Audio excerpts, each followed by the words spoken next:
Hello friends, എല്ലാവർക്കും നമസ്കാരം. നിങ്ങളേവരും കാത്തിരിക്കുന്ന ഗോമതിയുടെയും ബാലന്റെയും നാളത്തെ വിശേഷത്തിലേക്ക് എല്ലാ കൂട്ടുകാർക്കും സ്വാഗതം. എല്ലാവർക്കും നല്ലൊരു ശുഭരാത്രിയൊക്കെ നേർന്നുകൊണ്ട് നമുക്ക് നാളത്തെ വിശേഷത്തിലേക്ക് കിടക്കാം.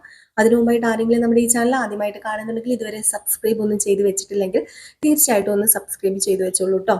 അതിനോടൊപ്പം മാക്സിമം എല്ലാവരും നമ്മുടെ വീഡിയോ ഇഷ്ടപ്പെടുകയാണെങ്കിൽ ഒരു ലൈക്കും കൂടി അടിച്ചിട്ട് പോകാവുള്ളേ. അപ്പം നമുക്ക് നേരെ വിശേഷത്തിലേക്ക് തന്നെ കിടക്കാം. അങ്ങനെ നമ്മുടെ ദേവി ഒരു വിധത്തിൽ ആ പേപ്പർ ഒപ്പിച്ചെടുത്തു കേട്ടോ. എങ്ങനെയാണെന്ന് പോലും ദേവിക്ക് അറിയില്ല. പിടിക്കും പിടിച്ചു എന്നുള്ള രീതിയായിരുന്നു. അപ്പൊ നിങ്ങൾ ഇന്ന് കണ്ടായിരുന്നല്ലോ. അപ്പൊ അതിനെക്കുറിച്ച് ഞാൻ കൂടുതൽ വിശദീകരിക്കുന്നില്ല. അങ്ങനെ നമ്മുടെ അലോഹും വഴക്കുണ്ടാക്കി.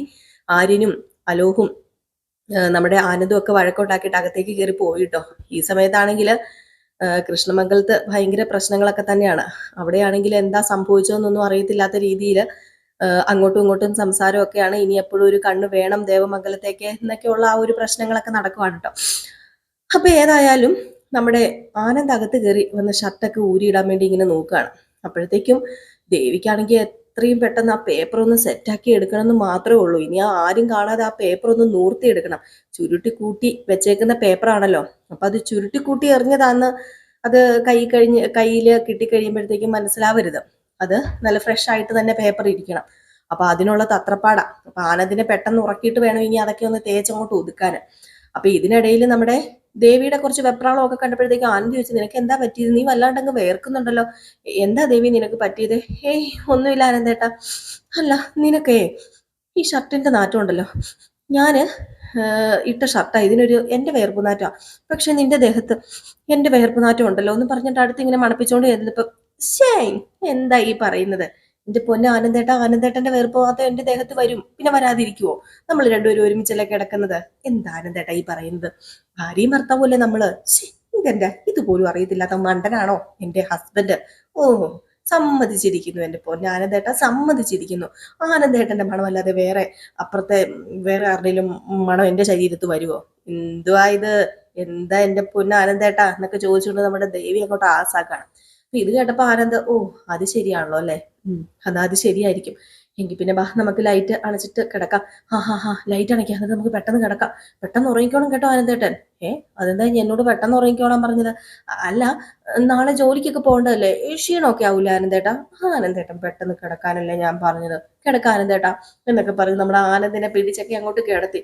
ഇതേ സമയമാണെങ്കിൽ മിത്രയ്ക്ക് ഭയങ്കര സംശയം കേട്ടോ. മിത്രയാണെങ്കിൽ ആര്യനോട് പറഞ്ഞു, അതെ ആര്യ, എനിക്ക് ചില സംശയങ്ങളൊക്കെ തോന്നുവാ. സംശയങ്ങളോ? എന്ത് സംശയം? ഇനി നിനക്ക് എന്നെ സംശയമാണോ?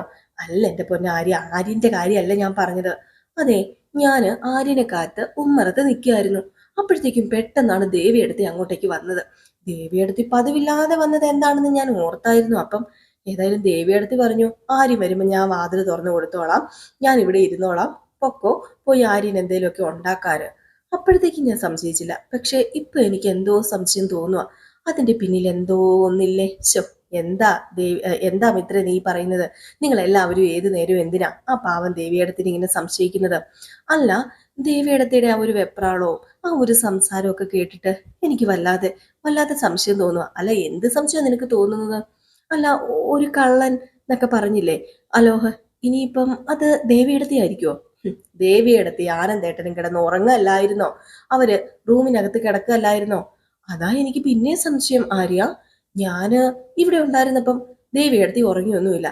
പിന്നെ എപ്പോഴാ റൂമിന്റെ അകത്തേക്ക് കയറി പോയത്? എന്നോട് പറഞ്ഞതല്ലേ ഇവിടെ നിന്ന് ഞാൻ വാതിൽ തുറന്നോളാന്നൊക്കെ. അപ്പൊ പിന്നെ എന്തിനാ ആ റൂമിലേക്ക് കയറിപ്പോയി പിന്നെ പോയി കിടന്ന് ഉറങ്ങിയത്? എനിക്ക് അങ്ങോട്ടൊന്നും മനസ്സിലാവുന്നില്ല എന്ന് പറയുമ്പോൾ, നീ ഇപ്പൊ ഒന്നും മനസ്സിലാക്കുകയൊന്നും വേണ്ട. നിന്റെ മനസ്സിൽ ഇങ്ങനെ വേണ്ടാത്ത സംശയങ്ങളൊക്കെ തോന്നിക്കഴിഞ്ഞാൽ അതിങ്ങനെ കൂടി വരികയുള്ളൂ. അതുകൊണ്ട് സംശയമൊക്കെ അങ്ങ് മാറ്റി വയ്ക്കാൻ പറഞ്ഞു. എന്നിട്ട് നമ്മുടെ മിത്ര ഇങ്ങനെ കിടന്നും മറിഞ്ഞുമൊക്കെ തിരിഞ്ഞുമൊക്കെ ഇങ്ങനെ ചിന്തിക്കുന്നുണ്ട് കേട്ടോ. ഈ സമയത്താണെങ്കിൽ നമ്മുടെ ബാലനും ദേവിയൊക്കെ ഇറങ്ങി വന്നു. ബാലനും ദേവി ഇറങ്ങി വന്നു കഴിഞ്ഞപ്പോഴത്തേക്കും നമ്മുടെ ദേവി അവിടെ ഉണ്ട്. അപ്പം ദേവിയോട് കാര്യങ്ങളൊക്കെ ചോദിക്കണം. അതിനുവേണ്ടി ആദ്യം ബാലനാട്ടോ ഇറങ്ങി വന്നത്. ബാലന് ഇറങ്ങി ഇങ്ങനെ വരുന്നത് ദേവിയുടെ അടുത്തേക്ക്. അപ്പൊ ദേവി അതിനിടയ്ക്ക് ഉറങ്ങാതെ അതിലെ നടക്കാണ് കേട്ടോ. കാരണം പെട്ടെന്ന് ഇതൊന്ന് തേച്ചൊന്ന് സെറ്റ് ആക്കണമല്ലോ. അപ്പം ബാലൻ വന്നു കഴിഞ്ഞപ്പം ബാലച്ച വാ വാ വാ വാ, എല്ലാം സെറ്റാക്കി ബാലച്ച, എൻ്റെ കയ്യിൽ ആ പേപ്പർ കിട്ടി. പേപ്പർ കിട്ടിയോ? അത് മീനുട്ടിയുടെ പേപ്പർ തന്നെയാണോ? മന്ത്രി ഒപ്പുവെച്ച പേപ്പറാണോ? അതേ ബാലച്ച, പേപ്പർ കിട്ടി. നോക്കിക്കോ, സെറ്റ് ആയിട്ടുണ്ട്. ഇനി ആ പേപ്പർ ഒന്ന് തേച്ച് മിനുക്കി സെറ്റാക്കി മീനൂട്ടിയുടെ കയ്യിൽ ഞാൻ നാളെ രാവിലെ കൊടുക്കും. മീനൂട്ടിനെ ഇനി ആരും സസ്പെൻഡ് ചെയ്യില്ല. അച്ഛനൊന്നും ഒന്നും പേടിക്കണം. അപ്പം പെട്ടെന്ന് ദേവി ഉണർന്ന് നോക്കിയപ്പോഴത്തേക്കും നമ്മുടെ ബാലനെ അരികിൽ കാണുന്നില്ല. ബാലൻ നേരെ റൂമിന് വെളിയിലേക്ക് വന്ന് നിൽക്കുകയാണ്. പെട്ടെന്ന് ദേവി വന്നു കഴിഞ്ഞപ്പോഴത്തേക്കും ബാലന് ബാക്കിലേക്ക് അങ്ങ് തിരിഞ്ഞു വിട്ടു അങ്ങ് പോകാൻ തുടങ്ങി. ദേവിയാണെങ്കിൽ ഈ പാതിരാത്രി എന്താ ബാലേട്ടന് അല്ല, ദേവിയല്ല ഗോമതി ആണെങ്കിൽ ഈ ബാലേട്ടൻ എന്താ ഇത്, ബാലേട്ടൻ വരുന്നുണ്ടോ, കേറി പാതിരാത്രിക്ക് ഇറങ്ങി നടക്കുക എന്നൊക്കെ പറഞ്ഞുകൊണ്ട് വലിച്ചു കയറ്റി അകത്തേക്ക് കൊണ്ടുപോയിട്ടോ. എന്റെ ദൈവമേ, വേറെ രീതിയിൽ സംശയം തോന്നാത്തത് ഭാഗ്യം. നമ്മുടെ ദേവീനെ വെച്ചോണ്ട്, നമ്മുടെ ഗോമതി ആയതുകൊണ്ട് പറയാൻ പറ്റത്തില്ല, ചിലപ്പം വേറെ രീതിയിൽ സംശയം തോന്നുമല്ലോ. ഏതായാലും ആ ഒരു സീനൊക്കെ കഴിഞ്ഞ് പിന്നെ നേരം പരപ്പഴ വെളുക്കുന്നു. നമ്മുടെ മീനാക്ഷിക്കാണെങ്കിൽ ഉറക്കമില്ല. ഉറങ്ങാത്ത രാത്രികളാണല്ലോ. പഠിച്ച് കഷ്ടപ്പെട്ട് ജോലിയൊക്കെ കിട്ടിയിട്ട് സസ്പെൻഡ് ആകാന്നൊക്കെ പറഞ്ഞു കഴിഞ്ഞിട്ടുണ്ടെങ്കിൽ അതും നാണക്കേട് ഓർത്തിട്ട് ഒരു സമാധാനവും ഇല്ല. അങ്ങനെ എണീറ്റ ഉടനെ നമ്മുടെ ആകാശിനോട് പറഞ്ഞു, ആകാശം എനിക്ക് വയ്യ, ആകാശം ഞാൻ എങ്ങനെ ഇനി ഓഫീസിലേക്ക് പോകുന്നത്?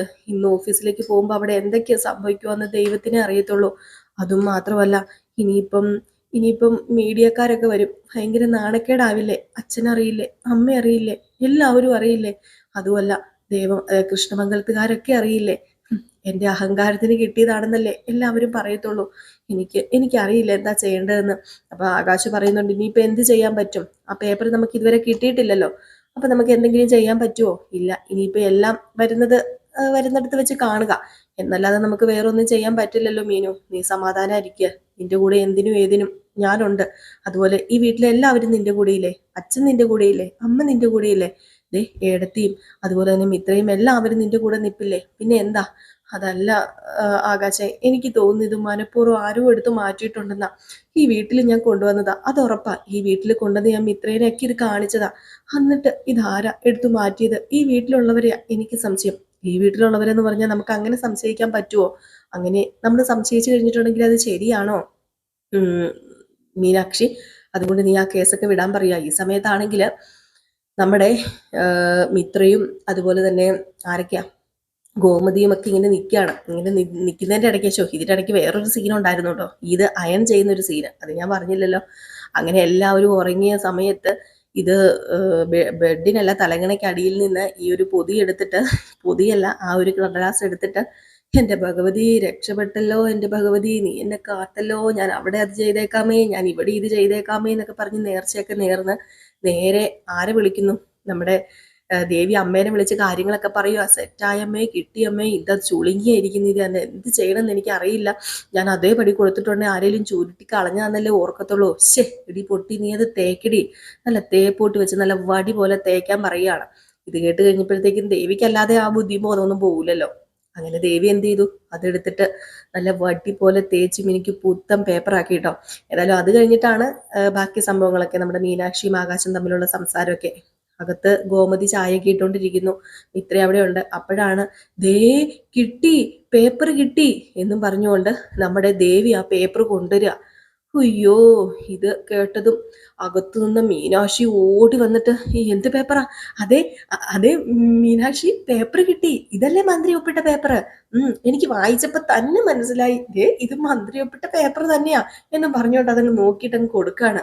അപ്പോഴത്തേക്കും പെട്ടെന്ന് മിത്ര കാണിച്ചേ എന്ന് പറഞ്ഞ് നോക്കുന്നു. മീനാക്ഷി നോക്കുന്നു. അയ്യോ എൻ്റെ ഭഗവാനെ, അത് കിട്ടിയല്ലോ എന്നും പറഞ്ഞ് നമ്മുടെ ഗോമതിയും അതുപോലെ ആരാ മീനാക്ഷിയും മിത്രയും ഒക്കെ ഭയങ്കര സന്തോഷം. പക്ഷെ മിത്രയ്ക്ക് അപ്പോഴും വല്ലാത്തൊരു സംശയം. മീനാക്ഷിക്ക് ആ ഒരു സംശയമൊന്നും പോകുന്നില്ല കേട്ടോ. കാരണം മീനാക്ഷിക്ക് അതൊന്നും ചിന്തിക്കാൻ പറ്റില്ല, ഈ പേപ്പർ കിട്ടിയത് തന്നെ ഒരു ലക്കാണല്ലോ. അപ്പൊ പക്ഷെ മിത്ര ഇങ്ങനെ വല്ലാണ്ട് അങ്ങ് നോക്കിയിരിക്കുകയാണ് നമ്മുടെ ദേവി ഈ ഒരു പേപ്പർ കൊണ്ടുവരുന്നതൊക്കെ. ഏതായാലും ഈ ഒക്കെ ഒരു സീനൊക്കെ കാണിച്ചിട്ടാണ് നാളത്തെ വിശേഷം അവസാനിക്കുന്നത്. ഏതായാലും കാത്തിരുന്ന് തന്നെ കാണാം ഇനിയിപ്പോൾ അങ്ങോട്ട് എന്തൊക്കെയാ സംഭവിക്കാൻ പോകുന്നത്. അപ്പൊ എല്ലാവരും കാത്തിരിക്കുക കേട്ടോ. അപ്പൊ എല്ലാവർക്കും വീണ്ടും നല്ലൊരു ശുഭരാത്രിയൊക്കെ നേരാണ്. പിന്നെ പോകുന്നതിന് മുമ്പായിട്ട് ഒരു ലൈക്ക് അടിച്ചിട്ട് പോകാൻ മറക്കരുത്. അപ്പൊ ടാറ്റാ, ബൈ ബൈ.